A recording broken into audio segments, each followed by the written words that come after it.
Listo, pues muchas gracias por su tiempo. Vamos a dar inicio a este webinar de cómo la tecnología puede impactar el impacto social de tu causa. Permítanme compartirles mi ventana.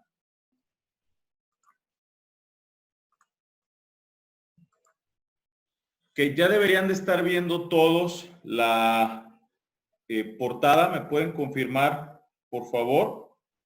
Perfecto, muy bien. Pues primero que nada, reitero muchas gracias por su tiempo. Mi nombre es Ramón Díaz y soy el director general de Avansis. Y el día de hoy los voy a estar acompañando para platicarles sobre este tema de cómo la tecnología aplicada puede impactar significativamente en todos los proyectos sociales que cada uno de ustedes lleva en su organización. Para nosotros nos apasiona mucho todo el tema de la tecnología aplicada. Llevamos ya varios años trabajando con estas temáticas y la idea del día de hoy es estarles compartiendo un poco de casos de uso, que yo creo que es la mejor manera de transmitir cómo se están utilizando estas tecnologías. Recordarles, como ya comentaba mi compañera Ivette, que al final del webinar vamos a tener una sesión de preguntas y respuestas para que por favor pongan todas sus preguntas en el chat y hacia el final vamos a dedicar cierto tiempo para poderlas contestar. Entonces, sin más preámbulo, vamos a comenzar. Quisiera empezar por platicarles un poco cómo está estructurada la presentación. Vamos a platicar un poco de nosotros para que entiendan qué fue lo que nos motivó a meternos en todo este tema del impacto social, la innovación y cómo hemos ido avanzando en todos estos temas. Y de ahí vamos a pasar a ver un panorama general de las tecnologías disruptivas y el impacto que se prevé que van a tener para el 2025. Y de ahí vamos a pasar probablemente a uno de los temas que más les va a interesar, que son casos de éxito muy concretos con respecto a cómo se está aplicando la tecnología y en distintos sectores. Elegimos 3 sectores diferentes para que ustedes vean que es solo un tema de innovar, de ser creativos, ver cómo la tecnología puede empezar a generar cambios sociales importantes. Entonces, iniciamos con la presentación, empezando un poco para platicarles de nosotros. Quisimos compartirles una línea de tiempo rápida. Nosotros en 2011 iniciamos con todo este proyecto de la innovación con impacto social y postulamos en Iniciativa México la propuesta de un sistema para apoyar a comunidades marginadas. Lo que buscaba este sistema era de alguna manera conectar las necesidades de todas estas comunidades con la oferta de todas las organizaciones o fundaciones que tienen distintas causas para poderlas vincular entre sí, con la idea de poder ir llevando un registro digitalizado de aquellas instituciones con mayor éxito en sus proyectos, de tal suerte que pudiera permitir una digitalización geográfica para entender en qué zonas se están dando qué tipo de apoyos y, por otro lado, cómo podíamos ayudar más a estas instituciones. Y de ahí empezamos a trabajar directamente con algunas de ellas. En 2003 iniciamos trabajando con ONI, que es el organismo de nutrición infantil.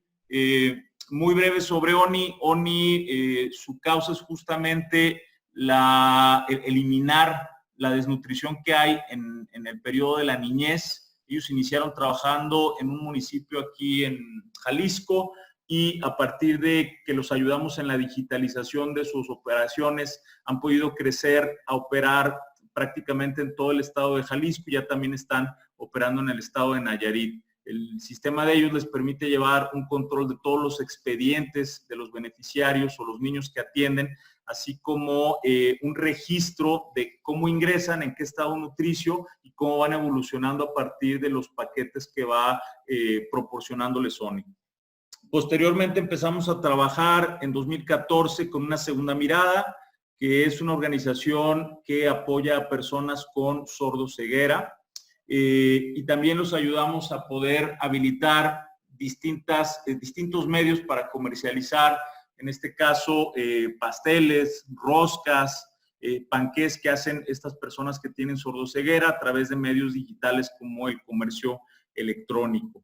Y de ahí entendimos que era importante no solo trabajar con instituciones de primer piso, sino también empezar a trabajar fuertemente con fundaciones que en muchos casos hacen como todo este fondeo de distintos proyectos en diversas zonas a nivel nacional. Entonces, en 2015 empezamos a trabajar con Fundación CERTUL, que es la fundación de Grupo Bimbo, donde básicamente el reto fue el generar un sistema para digitalizar y automatizar todo su proceso de convocatorias, donde ellos piden a las instituciones que se sumen a postular proyectos con distintas causas sociales, y lo que hacen desde nuestro sistema es recibir las solicitudes, evaluarlas, autorizarlas y a partir de ahí llevar todo un registro de las administraciones, el fondeo que están dando para que se lleve a cabo el proyecto, las auditorías, hasta llegar al punto de medir el impacto social que se está generando con una serie de indicadores.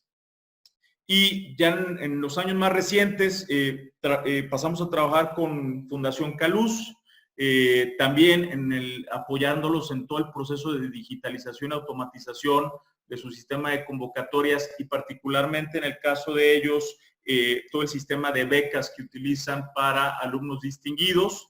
De ahí pasamos con Fundación Quiera, de la Asociación de Bancos de México, cuya causa principal es el fortalecimiento de la niñez desde su contexto familiar, y también con ellos trabajamos en todo el proceso de la digitalización y automatización de las convocatorias, donde actualmente ya se están implementando nuevos módulos para generar mucha mayor participación de las instituciones. Y por último, para cerrar, en 2018 ganamos el Premio de Innovación en Jalisco por un proyecto de Internet de las Cosas aplicado a agricultura. Y en 2019, justo pegadito, ganamos el premio de Singularity University. Singularity University, como una referencia para ustedes, es una universidad con sede en Silicon Valley que tiene detrás de ella el capital de las principales empresas tecnológicas del mundo, como Facebook, como Google, como Microsoft, y solo se enfoca en apoyar proyectos o tecnologías que tienen la capacidad de impactar la vida de 5 millones de personas o más.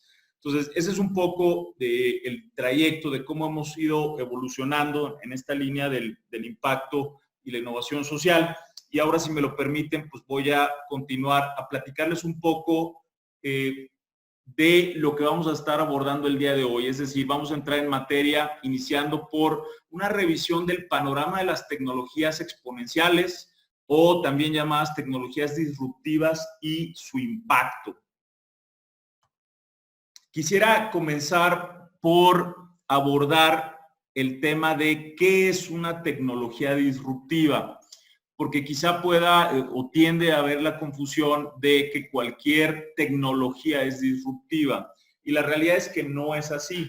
La diferencia entre una tecnología tradicional y una tecnología disruptiva, ustedes la pueden visualizar en la gráfica, y es en función del uso y penetración de la tecnología en un mercado. Entonces, lo que van a encontrar ustedes en la parte inferior de la gráfica es que hay tecnologías cuyo uso es menor, la línea de color rosa, hay algunas de un uso medio, que es la línea de color verde, hay algunas de mayor uso, que es la línea púrpura, y hay algunas que son las que más se utilizan, que es la línea azul. Sin embargo, la tecnología disruptiva, lo que sucede es que al principio poca gente la utiliza y de repente se dispara. Un buen ejemplo de este tipo de tecnologías, por ejemplo, es los smartphones o teléfonos inteligentes. Como ustedes seguramente sabrán, si hacemos un paso hacia atrás, recordamos aquellos viejos teléfonos, los Nokia, pequeñitos, que les duraba muchísimo la batería, por cierto, y luego fuimos teniendo una evolución lenta al principio, empezamos a ver luego el tema de los Blackberries hasta que llegó un señor como Steve Jobs que dijo, fuera los teclados y vamos a hacer teléfonos que sean sensibles al tacto. Y dentro de estos teléfonos se fueron integrando distintas aplicaciones y a partir de ahí se empezaron a abaratar y empezó una penetración tecnológica. Este es un ejemplo de una tecnología disruptiva. Y un marco de referencia que a ustedes les puede servir para entender si una tecnología es disruptiva o no es la evaluación de las 6 Ds. ¿Qué es esto? La evaluación de las 6 Ds es una reacción en cadena de progresión tecnológica, es decir, se evalúa la tecnología en función de si va pasando por distintos cambios que se tienen ya perfectamente identificados. Muchos lo consideran un mapa de ruta para entender hacia dónde va la tecnología y qué cambios y oportunidades va a generar. Que al final del día creo que se trata mucho de entender cómo la tecnología nos puede apoyar dentro de lo que estamos haciendo. Entonces, la primera D es la digitalización y que básicamente se trata de llevar un proceso normal del día a día y convertirlo a unos y ceros. Es decir, al llevar uno de estos procesos a la informática, automáticamente entra en la fase de digitalización y eso empieza una aceleración muy fuerte. Podemos hablar de distintas cosas como música, biotecnología, etcétera. Y una vez que está en la digitalización pasa una siguiente D, que es que al principio es engañoso el crecimiento que está teniendo esta tecnología. ¿Qué quiero decir?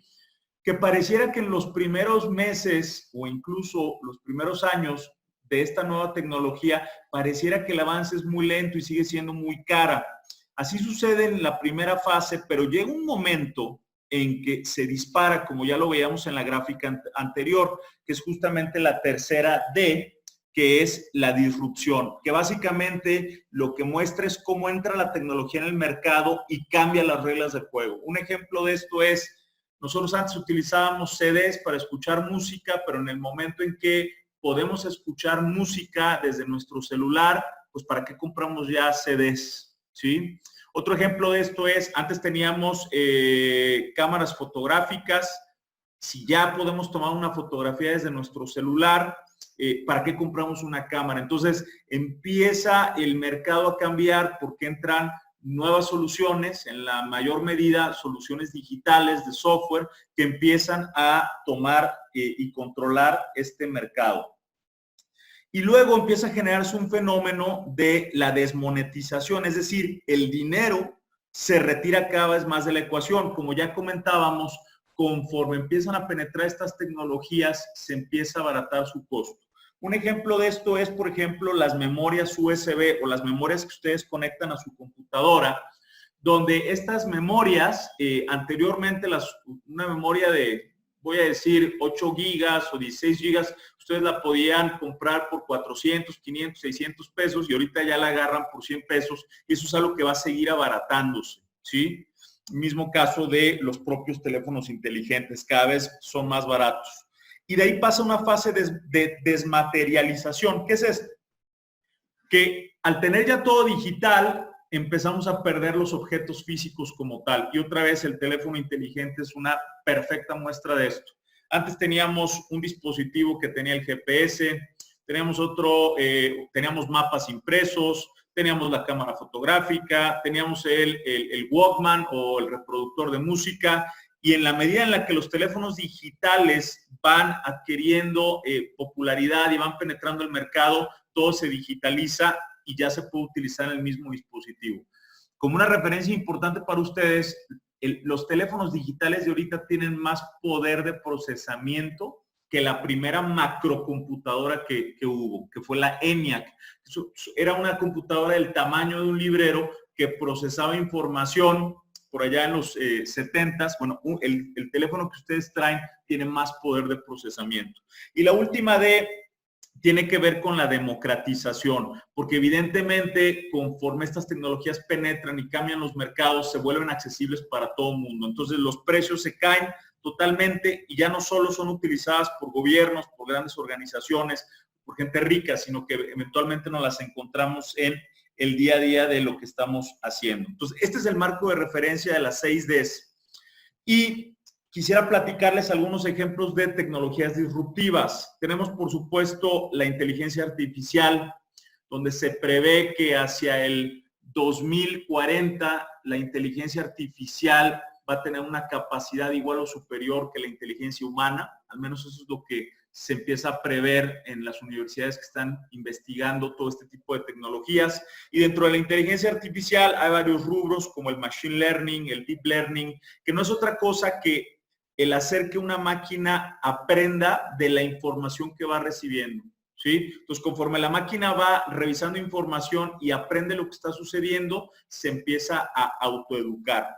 Otro ejemplo importante de una tecnología disruptiva es la impresión 3D, de la cual incluso vamos a platicar más adelante en forma con uno de los casos que tenemos para el día de hoy, pero que está ganando ya mucha popularidad. Ya encuentran ustedes impresoras 3D incluso en los supermercados.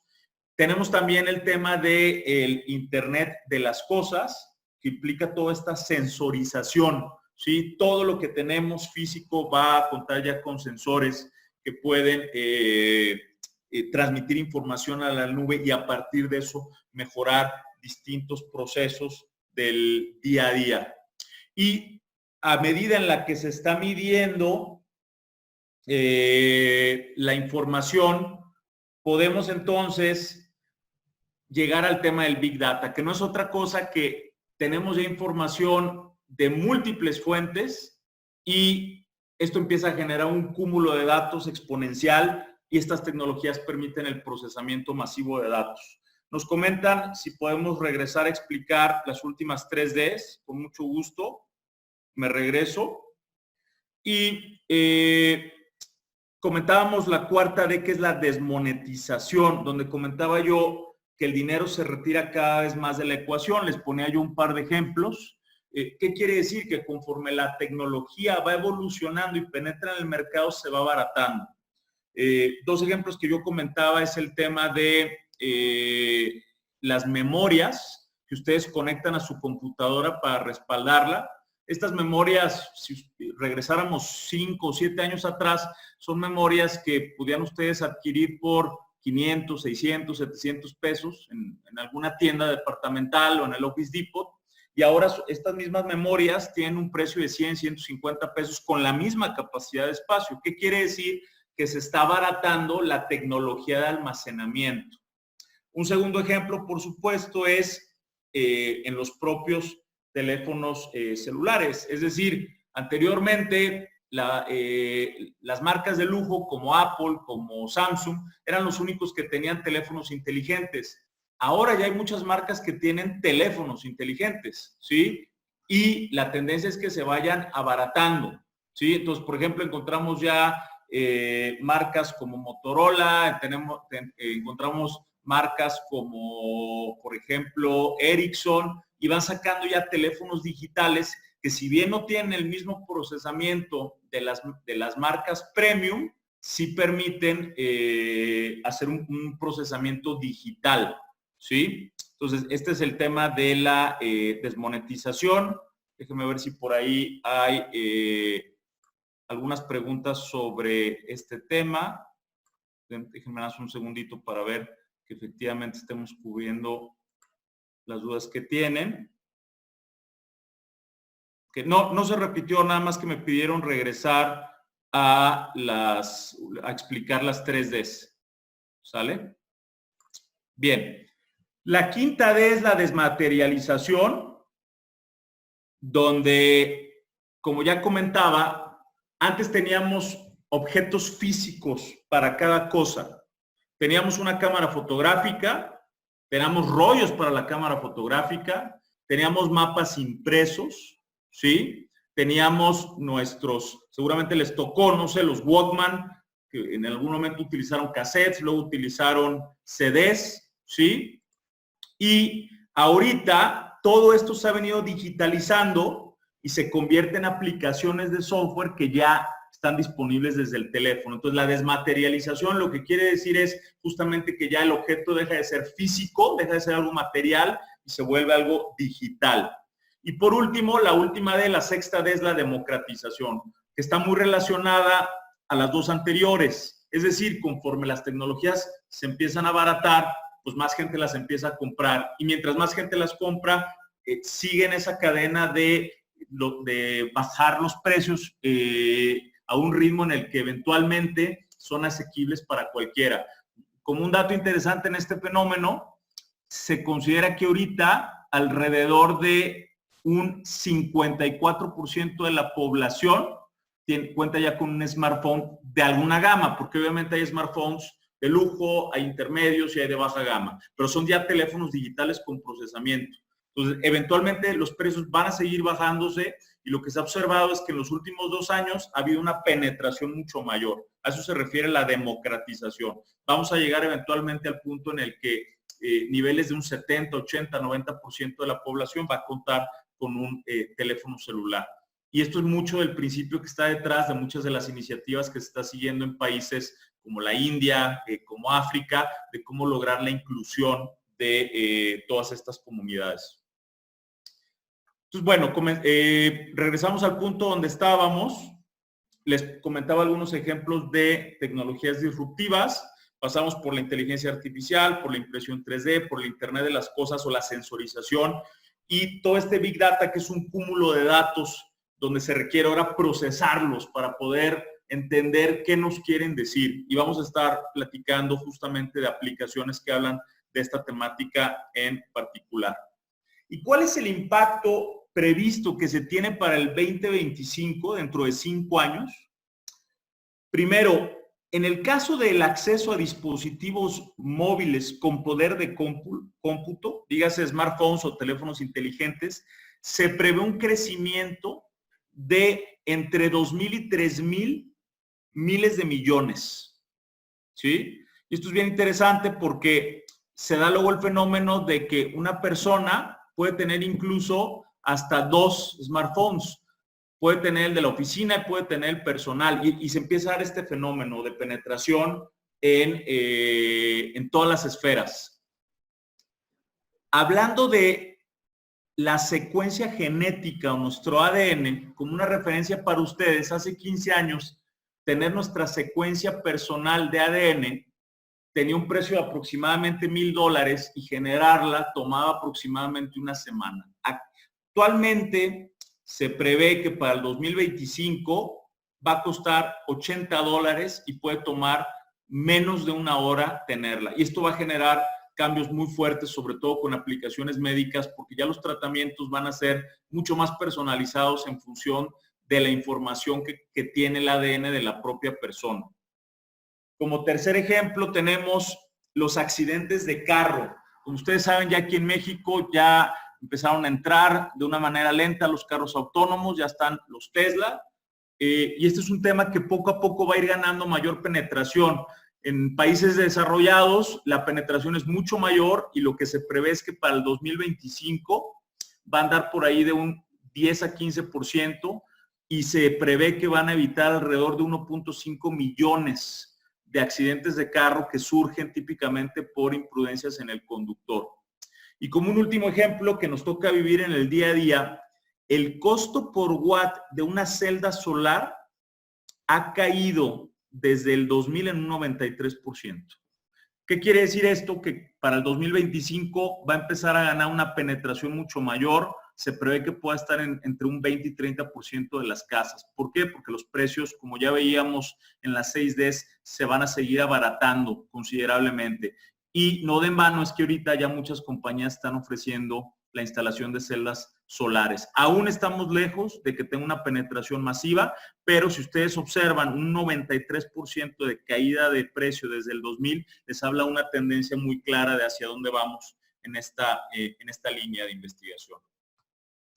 Y bueno, vamos a pasar a la parte, desde mi punto de vista, más interesante, que es cómo se están aplicando estas tecnologías con ejemplos muy concretos, ejemplos prácticos en distintos sectores, para que ustedes vean que la tecnología no es un tema que esté solo al alcance de investigadores o de grandes corporativos, sino que se está empezando a aplicar en fines de impacto social. Entonces vamos a empezar a ver el primero de ellos.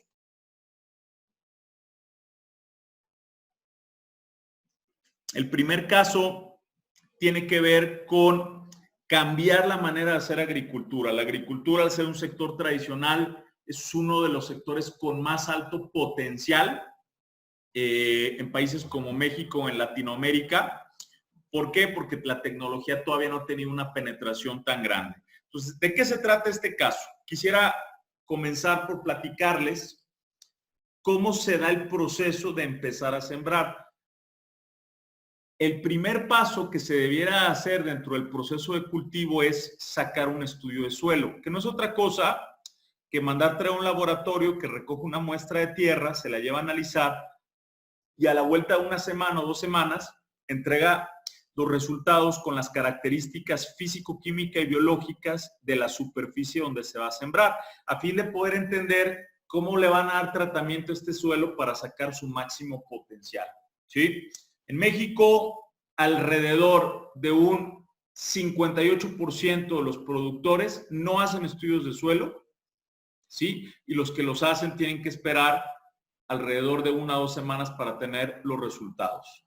Y en el mejor de los casos, si se hace, el estudio de suelo no deja de ser más que una fotografía en un momento del suelo. Y como ustedes ya se imaginarán, el suelo es un elemento vivo. Hoy puede estar seco, yo lo riego y automáticamente va a cambiar en relación a la humedad.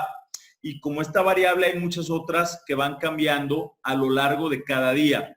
Entonces, la apuesta de este tipo de tecnologías es que en lugar de tener una fotografía en un solo momento del suelo, tengamos la película permanente. ¿Qué es esto?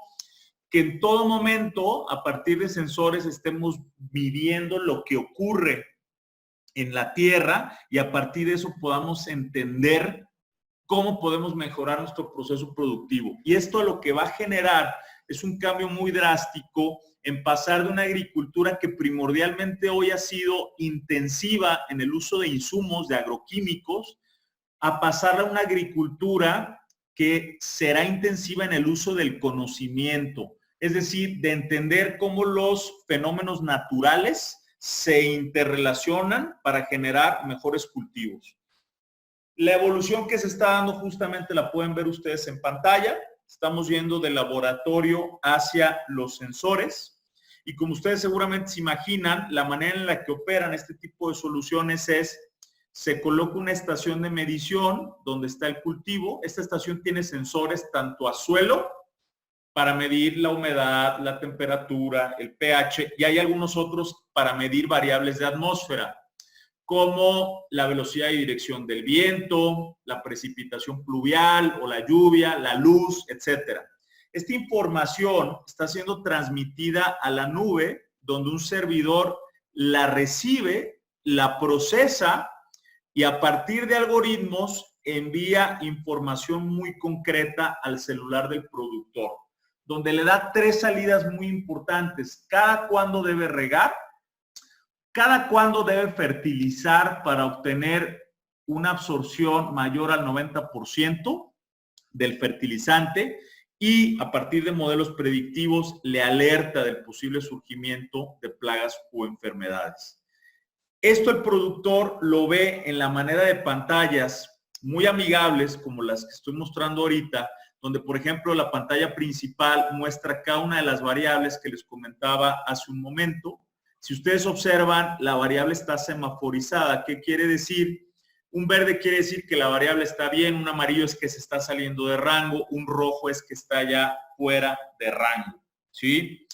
A partir de que yo me meto a entender, que si yo, por ejemplo, quiero observar a mayor detalle la humedad relativa, que es la ventana intermedia, no solo me dice si estoy fuera de rango, sino también me va a decir qué tan fuera de rango estoy.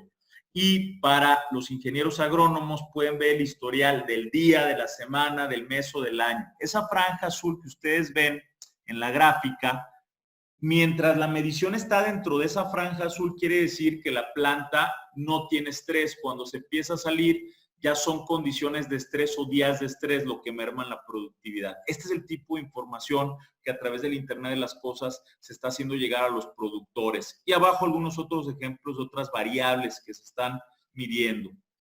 ¿Y qué puede hacer el productor con esta información? Que para mí es lo más apasionante. Cuando se llega con el productor y se le pregunta ¿Cómo decides tú cada cuándo regar? Las típicas respuestas que se escuchan son, pues porque así se venía haciendo desde mi abuelo, mi papá, o sea, son viejas usanzas, pues hay que regar a diario para que no le falte agua al cultivo. Y el nuevo paradigma con datos es que al conocer la humedad y la capacidad de retención de humedad del suelo, podemos saber qué tantos días podemos espaciar el riego. Es decir, si el tipo de suelo permite almacenar agua 3 días, no es necesario estarlo regando a diario. Imaginen el impacto en el ahorro de agua a partir de conocer estos dos datos.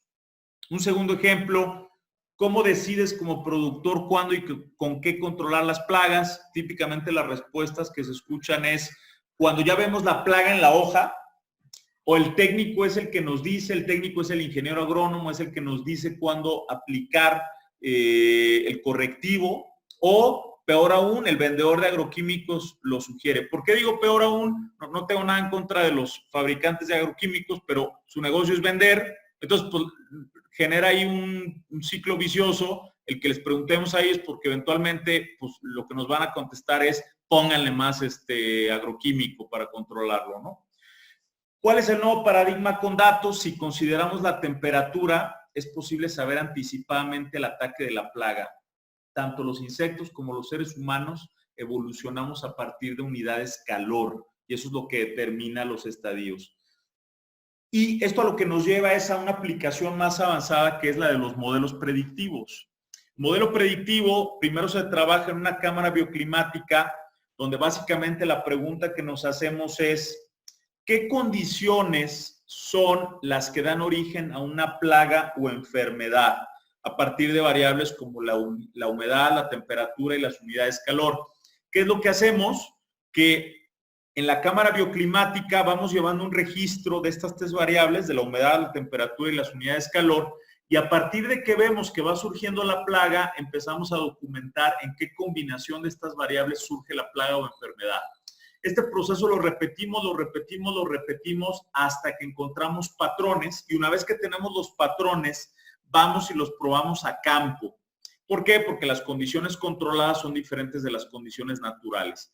Y una vez que se está en campo y que se depura la información de qué combinación de variables dan origen a la plaga o enfermedad, lo que se alimenta es un modelo predictivo. El modelo predictivo no es otra cosa que alimentar matemáticamente una ecuación donde ya sabemos que para cierta combinación de variables hay una cierta probabilidad muy alta de aparición de plaga o enfermedad. Y eso se traduce en una ventana como la que tienen a la derecha, donde pueden ver la aplicación móvil está diciendo el estadio en el que se encuentra la plaga actualmente. ¿Sí? Entonces, este es un primer ejemplo de cómo la tecnología está impactando en un sector como el de la agricultura, y evidentemente una vez que empieza a ser exitoso, el reto es llevarlo cada vez a más personas. Y esto es en la figura de cooperativas. ¿Cómo funciona? En lugar de que un productor o cada productor tenga que invertir en la estación de medición y la aplicación móvil, lo que se hace es se colocan estaciones de manera estratégica en zonas, y entonces se brinda a todo el grupo de productores información zonificada para que sepan cuáles son los pronósticos de clima y qué posibles ataques de plagas o enfermedades vienen o están cerca a partir de las parcelas que están cercanas a la propia. ¿Sí? Entonces, este es un primer ejemplo en un sector, reitero, muy tradicional. Y ahora vamos a evolucionar hacia otro sector, que es el sector salud, que es uno de los sectores que típicamente también registran, a diferencia de la agricultura, una penetración muy rápida de la tecnología. Vamos a hablar de la erradicación de la polio a nivel mundial. Como una introducción breve, la Iniciativa Global para Erradicar la Polio es una alianza público-privada donde hay 5 socios principales, hay más de 200 países involucrados, hay 20 millones de voluntarios, más de 2.5 millones de niños vacunados, 17 billones o miles de millones de dólares de inversión internacional, cuyo objetivo es erradicar la polio a nivel mundial. La polio es una enfermedad que en Occidente ya la hemos dejado más en el olvido, pero que en países particularmente de África sigue estando presente. A mí todavía me tocó ver en familiares este tipo de enfermedad que es a partir del poliovirus, que es sumamente complicada porque hace un daño en todas las extremidades típicamente inferiores de los pacientes. Quizá a alguno de ustedes les tocó ver. Y entonces el desafío comenzó al darse cuenta que mientras en el resto de los países donde se estaba ejecutando la iniciativa, los casos de polio iban decreciendo de manera constante, notaron que en Nigeria el número de casos se triplicaba en un año. Y esto fue algo que llamó poderosamente la atención. Mucho de esto tuvo que ver, a lo mejor ustedes tienen por ahí las referencias, si no lo tienen se las recomiendo mucho. En Netflix hay un documental que habla en general de Bill Gates como uno de los grandes fundadores de la informática, pero habla justamente de la intervención y el auge que empezó a tener el proyecto de la polio, de la erradicación de la polio a nivel mundial a partir de que él empezó a introducir tecnologías en el tema. Entonces se los recomiendo mucho. Pero siguiendo en la materia, a partir de la problemática detectada, una de las cosas que más llamó la atención es que aún en áreas donde se estaba vacunando, había niños contrayendo polio. Y esto era muy contradictorio porque eran zonas donde sí había grandes equipos de vacunación y aún así había muchos niños contrayendo la enfermedad. A partir entonces de empezar a recorrer a pie las distintas zonas por las que estaban pasando los equipos, es que se notó que los equipos de vacunación contaban con mapas que estaban dibujados, que no estaban actualizados. Si no me falla mal la memoria, eran mapas que habían sido dibujados por los ingleses por ahí del 1940 y tantos, y entonces por supuesto que no estaban actualizados. Entonces, esta era una de las principales problemáticas, porque los equipos de vacunadores llevaban estos mapas en sus portafolios y a partir de eso trazaban sus rutas. Y seguía habiendo brotes de polio. Y lo más complicado, como ya mencionaba hace un momento, es que en un distrito en particular se podía atender un brote, parecía que se quitaba y luego de repente volvía a reaparecer. Y eso era lo que generaba más contradicción y más duda, porque parecía que no había esfuerzo suficiente que pudiera bajar los casos. Entonces, una de las grandes intervenciones tecnológicas en este tema fue utilizar las imágenes satelitales para poder hacer una digitalización cartográfica. La imagen satelital, como son las dos primeras, primero empieza de la zona, como lo tienen aquí, y luego dentro de la zona empiezan a ver los asentamientos urbanos. Y a partir de eso es que se puede llegar a trazar, como se muestra en la figura a la derecha, ya un esquema a nivel de mapa que se le puede entregar al equipo de vacunación en un dispositivo digital, como puede ser un teléfono celular o una tableta, a efecto de que ya se le pueda decir qué rutas son las que debe de seguir. Entonces, este fue el primer gran avance con respecto a la iniciativa, y a partir de esto es que detectaron que uno de los principales problemas venía en las intersecciones entre distritos, porque lo que sucedía es que había zonas que no se atendían porque cada distrito pensaba que esa zona estaba siendo atendida por el otro distrito, y esto generaba pues que no se estuviera abordando el 100% de los brotes. Y una vez que se corrigió esto, la pregunta que surgió es cómo pasar de pocos brotes a 0 brotes. Por supuesto que apuntar a áreas donde había más riesgo tendría un impacto en salvar más vidas. Y eso llevó a una pregunta predictiva. ¿Podemos predecir brotes futuros?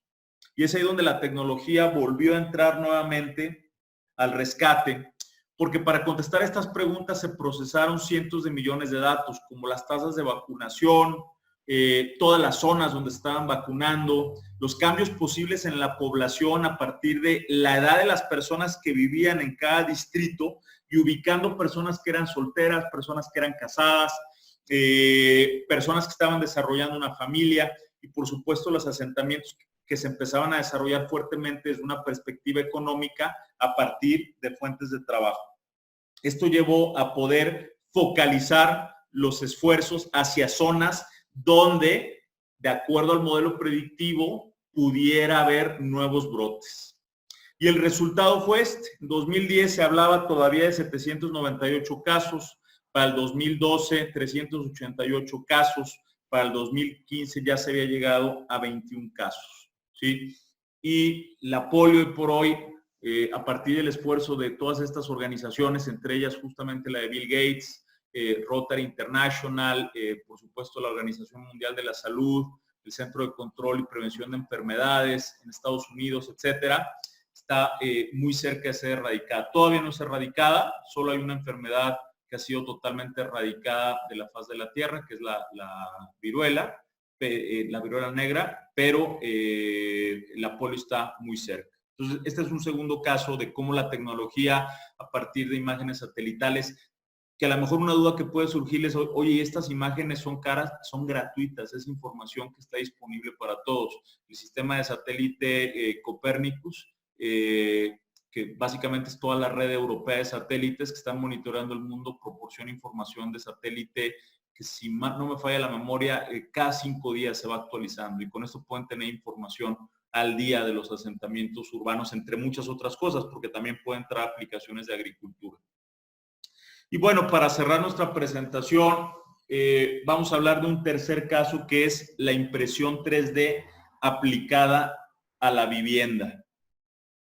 Y para comenzar, quisiera compartirles datos que son de uso público con respecto a la clasificación de la vivienda en México. A partir de los segmentos, se tiene que una casa en el segmento económico, el precio promedio en el que se puede acceder a ella es de alrededor de 200,000 pesos. Y de ahí va creciendo a 235, 277 y así sucesivamente. Esos son, reitero, precios de acuerdo a el Infonavit según el segmento de casa. Y entra aquí la impresión 3D, que también es una de las tecnologías disruptivas que comentábamos. La impresión 3D tuvo sus orígenes en los 80s, pero conforme la tecnología ha pasado por el proceso tecnológico que ya les describía de la 6D, pues prácticamente se ha vuelto ya mucho más barata. Reitero que ya hay impresoras 3D de alcance básico que ustedes pueden comprar en un supermercado. Aunque es muy normal que cuando hablamos de impresión 3D, lo que nos viene primero a la mente, pues es que la impresora 3D hace figuras, hace pasteles, porque ya incluso hay aplicaciones en la parte de comida, hace piezas industriales, hace moldes, etcétera. Pero no fue hasta que un emprendimiento dijo, si podemos hacer cosas en menor escala, ¿por qué no pensamos a llevarlas a mayor escala? Y justo eso fue lo que hizo. Diseñó una estructura gigantesca donde la impresora 3D, en lugar de inyectar tinta o plástico o lo que fuere, lo que inyecta es cemento. Entonces, lo que están viendo ustedes en pantalla es justamente la operación de una de estas impresoras, donde ustedes le cargan a la impresora los planos. La impresora entonces empieza a solicitar el material que necesita, se le carga, por ejemplo, el cemento, y la foto que ustedes están viendo aquí en pantalla es cómo está levantando los muros de cemento. Aquí ya está mucho más desarrollado, ¿sí?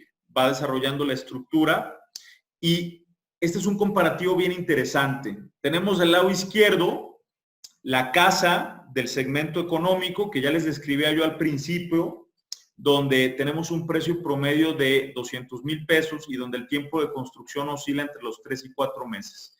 Y a la derecha tenemos ya la casa construida a partir de la impresora 3D, que toma en construir, ojo, un día, y tiene un precio de salida de $6,000, que cerrando el dólar, bueno, que ahorita está un poco más alto, pero si lo cerramos a 20 pesos, estamos hablando de 120,000 pesos por una casa, ojo, en el mismo segmento económico, con las mismas características. Lo que se prevé es que hacia el 2025 esta misma casa va a bajar aún más y va a tener un precio de $4,000, lo que serían 80,000 pesos. Y es a partir de este tipo de intervenciones de las tecnologías disruptivas que situaciones donde había escasez empiezan a tener abundancia. Y esto es bien interesante porque cuando hay escasez, pues es natural que entre todos los individuos que están en el entorno se pelean por lo poco que hay, pero en el momento en que genera abundancia empieza un desarrollo comunitario importante.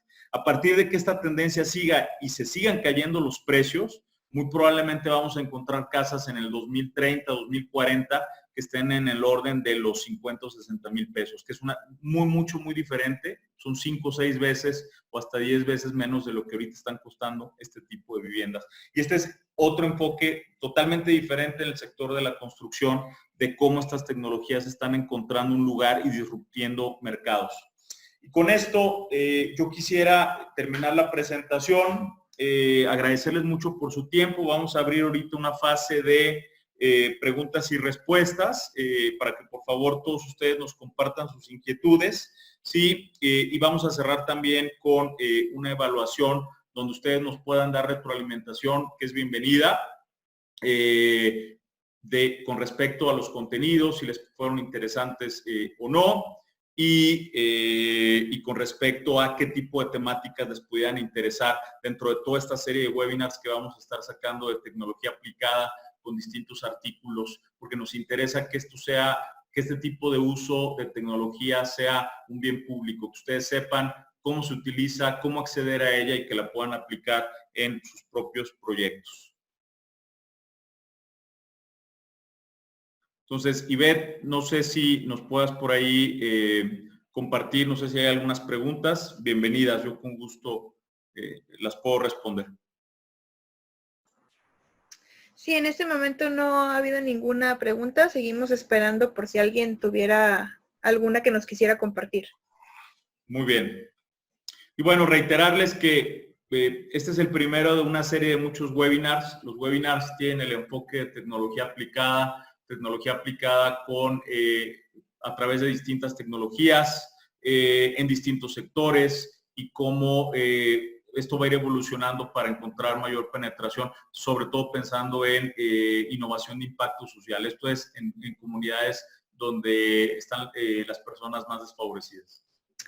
Ramón, nos comenta Claudia Silva que más o menos cuál es la inversión en este tipo de casos que nos presentas. Bueno, obviamente cada caso es diferente, voy a abordar cada uno por separado. En el caso de la agricultura, si le pusiéramos un precio unitario, una estación de medición como la que yo les describía a lo largo del caso, tiene un precio de aproximadamente 20,000 pesos. Pero lo que se está encontrando, como ya comentaba yo, es el poder prorratear esto entre las cooperativas de productores. Pensando en una cooperativa de productores, pensemos que, por ejemplo, tiene alrededor de 50 agremiados, pues estás hablando de que cada agremiado tendría que poner 400 pesos. Y yo creo que la clave está en eso, en cómo encontrar el modelo económico que funcione. Entonces, ese es un ejemplo en la parte de agricultura. Por otro lado, y bueno, nada más reiterar que ahí la clave de todo esto es que en lugar de que cada productor compre una estación, se ubica toda la zona donde están los productores y se colocan únicamente 3 o 4 estaciones que le den información a toda la cooperativa.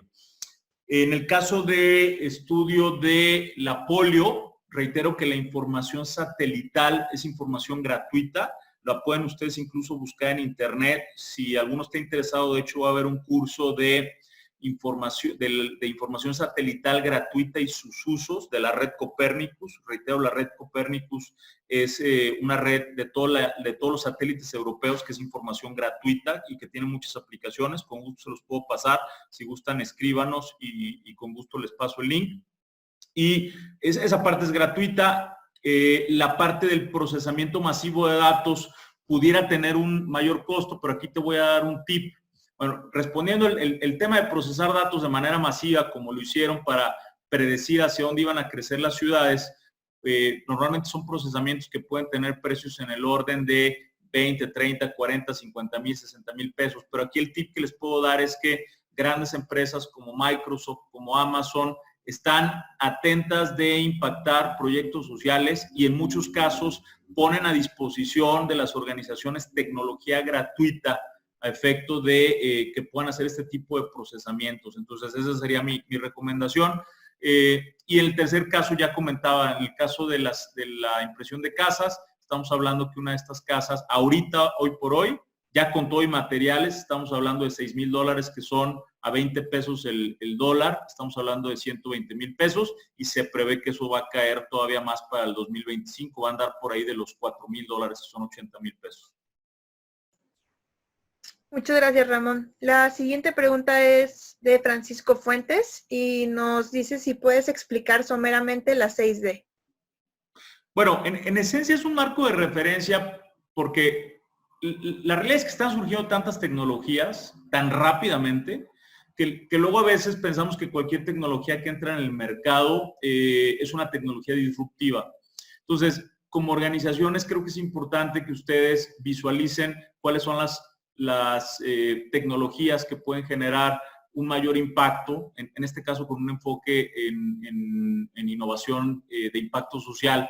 Y las 6D son ese marco de referencia. Si una tecnología cumple con esas 6Ds, quiere decir que es una tecnología con alto potencial disruptivo, es decir, va a generar cambios en los modelos económicos, como por ejemplo este que mostraba el 3D. Entonces, tenemos por ahí la parte de las, mencionándolas muy rápidamente para no quitar mucho tiempo, pero con gusto si quieres también me puedes escribir y podemos abordar el tema más detallado, pero mencionándolas muy rápidamente, estamos hablando de cuando algo se digitaliza, es decir, cuando se lleva de algo físico, como por ejemplo, hablando de un ejemplo que es muy claro, los rollos de las cámaras se llevaron de ser físicos a que fueran digitales. El siguiente punto es, la tecnología entró y al principio pareciera como que no está generando mucho impacto, pero de repente se la empiezan a encontrar en muchos lugares. Entonces, creo que esa es la segunda D. El disrumpimiento viene cuando empieza a entrar en el mercado y mucha gente la empieza a adquirir. La desmonetización viene cuando se empiezan a abaratar los precios. Y lo que ustedes empiezan a ver es que, sumado a la tecnología, muchos otros componentes dejan de ser materiales, como en el caso de que ya mencionaba yo, de que ahora la mayoría de las aplicaciones son digitales, ¿no? Y ustedes entran a una tienda de aplicaciones y la bajan a su teléfono. Y por ende, pues la democratización, ¿no? Entonces, es un vistazo rápido, pero reitero, podemos platicarlo más a detalle si te interesa conocer más del tema. Muy bien, gracias, Ramón. La siguiente pregunta nos la comparte Lourdes La Madrid y dice si conoces a las personas de Échale. Ellos ya construyeron la primera comunidad en 3D en Tabasco, solo que el precio por ahora es muy elevado por casa. Qué interesante, fíjate, fíjate que no los conocía y por supuesto que me gustaría conocerlos, a ver si puedes tomar ese dato, Ivette, porque sí me gustaría mucho conocerlos. Y lo que creo que va a pasar es eso, o sea, probablemente la impresora que ellos están utilizando todavía no ha llegado digamos, la madurez tecnológica como esta que yo les mostraba, pero eventualmente va a llegar. O sea, lo que les quiero decir es que los precios están cayendo, entonces es un hecho que estos cuates de Échale van a ir hacia allá y yo creo que además son proyectos interesantes de impulsar. La siguiente pregunta nos la comparte Patricia Espinosa. Dice, la conferencia trató de cómo ayuda la tecnología, pero ustedes, ¿qué es lo que ofrecen en concreto? Bueno, nosotros somos asesores en el uso y aplicación de tecnología y también tenemos productos para que las organizaciones o fundaciones puedan digitalizar y automatizar sus procesos. No sé si te tocó estar en la primera parte de la presentación donde yo hablaba un poco de nuestra línea de tiempo. Hemos trabajado con fundaciones como la de Grupo Bimbo, que es Sertul, como Quiera, que es la Asociación de Bancos de México, donde los ayudamos a que el proceso que llevaban manual de convocatorias para invitar a instituciones a que postularan proyectos, o sea, todo eso lo digitalizaron en un sistema automatizado. Ahora un sistema envía la invitación, ustedes se conectan vía internet, suben el proyecto que están proponiendo, especifican los presupuestos. Entonces, del lado de la fundación entran a revisar si el proyecto está bien estructurado, desde ahí autorizan un financiamiento total o un cofinanciamiento, y desde ahí pueden ir llevando todas las auditorías del proyecto, la institución puede ir subiendo las facturas para comprobar gastos, etcétera. Entonces, este es un proceso de digitalización y operación pensado en una fundación. Hay algunos otros que están más pensados en la recabación de, por ejemplo, de donantes. Hemos trabajado con instituciones, como ya decía, como ONI, donde el fin es, por ejemplo, nos decían ellos, yo quiero un sistema que a todos mis donantes recurrentes les esté recorriendo cada mes, les esté recordando cada mes la donación y haga el cargo a la tarjeta, ¿sí? Y que les genere un reporte de dónde se aplicó el donativo, por ejemplo, ¿sí? Porque a ellos les interesa saber no solo el agradecimiento por el donativo, sino si se compraron mochilas, si se utilizó para material de limpieza, etcétera. Entonces, tenemos distintos productos que fundamentalmente se centran en digitalizar y automatizar la operación del día a día para que ustedes más bien se enfoquen en la causa que persiguen y no estén complicándose en generar reportes, en encontrar información que la tienen en muchos Exceles, etcétera, ¿no? Muy bien. La siguiente pregunta, bueno, más bien es una solicitud. Lorna Hernández nos pide, Ramón, si puedes volver a compartir la pantalla en donde aparecen los datos, ya que quiere contactarnos. Sí, por supuesto. Déjame poner la presentación nuevamente.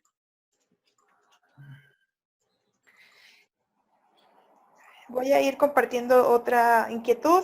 Lourdes La Madrid nos pone, al igual que Claudia, ¿qué tan implementables son estas tecnologías en la agricultura mexicana y cómo iniciar el proceso? Bueno, implementables, muy implementables. Ya, de hecho, ya es un tema que está empezando a tomar un auge importante. Yo creo que ya hay distintas empresas que las ofrecen. Quiero ser claro en esto. Creo que el enfoque importante es cómo encontrar un proyecto que sea económicamente sustentable, ¿sí? Y esto es en la figura de trabajar con cooperativas donde haya gente que esté interesada en generar cambios. Si eso se da, se puede encontrar el modelo económico. Ya comentaba yo que los precios no son altos. Incluso hay gente que dice, a ver, en lugar de comprarla, ¿puedo pagar una renta por la estación? Y la respuesta es que sí. Entonces, en lugar de estar pagando 20,000 pesos por la estación, lo difieres a mensualidades, ¿no? Entonces, hay maneras de trabajarlo, ¿no? Entonces, ¿qué tan fácil o difícil es de implementar? Tiene mucho que ver más bien con la voluntad de las personas de trabajar en un pilotaje y ahorita ya se está aplicando en la mayor parte de los cultivos, ¿sí? Empezó por obviamente cultivos de alto poder adquisitivo como aguacates, berries, pero ahorita ya se está llevando a otros cultivos como frijol, maíz, garbanzo, etcétera, ¿no? Ok, muchas gracias. La siguiente pregunta nos la comparte Daniel Torres y dice, ¿qué fuentes de Big Data abiertas conocen? Fíjate que hay una muy interesante que te recomiendo, se llama TensorFlow, es de Google.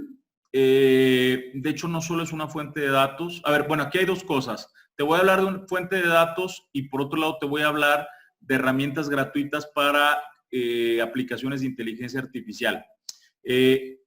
Siguiendo en esta línea de Google de TensorFlow, TensorFlow ya trae modelos donde ya se capturó información para que tú puedas hacer análisis de datos sin que sepas, sin que seas un experto en programación. Los tutoriales son sumamente sencillos. Yo conozco gente que no ha estudiado programación y que los está estudiando y es gratuita la herramienta. TensorFlow se llama. Igual si quieres, mándanos un correo y con gusto te paso la información. Y ya trae modelos de inteligencia artificial para análisis de imágenes y la verdad es que tiene muchas aplicaciones. Y como fuentes de datos gratuitas, este es todo un tema. Está la información satelital, que como ya comentaba yo, es gratuita, y sé que el INEGI puede compartir, hay ciertas fuentes de datos que son públicas, pero acabas de tocar un tema que es central. Nosotros hemos postulado que la información sea considerada como un bien público, porque en la medida en la que se tienen los datos y se pueden analizar o estudiar, es la medida en la que vamos a impulsar no solo el desarrollo de comunidades, sino incluso nuevos emprendimientos y nuevas líneas de investigación. Entonces, es un tema que estamos tratando de impulsar para que sea una política pública. Hoy por hoy no, como tal no lo es, pero sí hay ciertas fuentes. Igual si gustas, ahorita te mencioné las que me vienen a la mente, pero te puedo compartir las que yo ubico. Muy bien, nos pregunta Claudia que si conocemos algún caso de éxito sobre expedientes digitales médicos. Ay, yo conozco uno, pero sinceramente si ahorita me pidieras los detalles, te mentiría porque fue una plática informal, pero igual si gustas, dame oportunidad, escríbenos un correo y te puedo compartir directamente la liga del caso, porque sí la puedo conseguir y puedes entrar tú a visualizar qué tan avanzado está. Muy bien, y bueno, ya creo que son todas las preguntas que tenemos por el momento. Alejandra Díaz pide que le podamos compartir por correo los servicios que ofrecemos. Dice que ya tiene digitalizada gran parte de la información en una plataforma, pero que tal vez pueda lograr algunas mejoras. Y nos comparte su correo electrónico. Y también Lourdes, en la Madrid, nos comparte la liga de Échale, y nos dice que Francisco Piasecci es el fundador y director, por si queremos ponernos ahora sí que en comunicación con ellos. Sí, fabuloso. Muchas gracias. Muchas gracias a todos por sus preguntas y a todos por su tiempo. Y reitero, estaremos en contacto para seguir compartiendo información sobre cómo aplicar, cómo usar tecnología y particularmente tecnología que, reitero, va a ser cada vez más asequible para proyectos sociales. Perdón, Ramona, existe una última pregunta que nos comparte Cintia Villafaña. Dice, ¿cómo sugieres que activemos las donaciones en línea para organizaciones que viven de eso?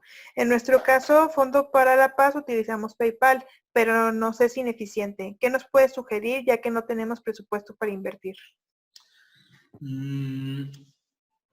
Hay distintas maneras. Te paso el dato incluso de que, nuestra plataforma maneja un gestor de poder hacer la nutrición de donantes, pero también hay otras plataformas interesantes. Una de ellas es Salesforce e incluso pueden obtener licencias gratuitas, pero no hay como una respuesta que aplique para todos. Si me pudieras compartir cuál es tu causa social, y en función de esa causa, quién es típicamente el perfil de gente que te dona, es decir, si tiene un interés particular en la causa, pues gente que simplemente está comprometida con la parte social. Te puedo brindar como algunas ideas desde el orden de cómo armar campañas para recaudación de fondos.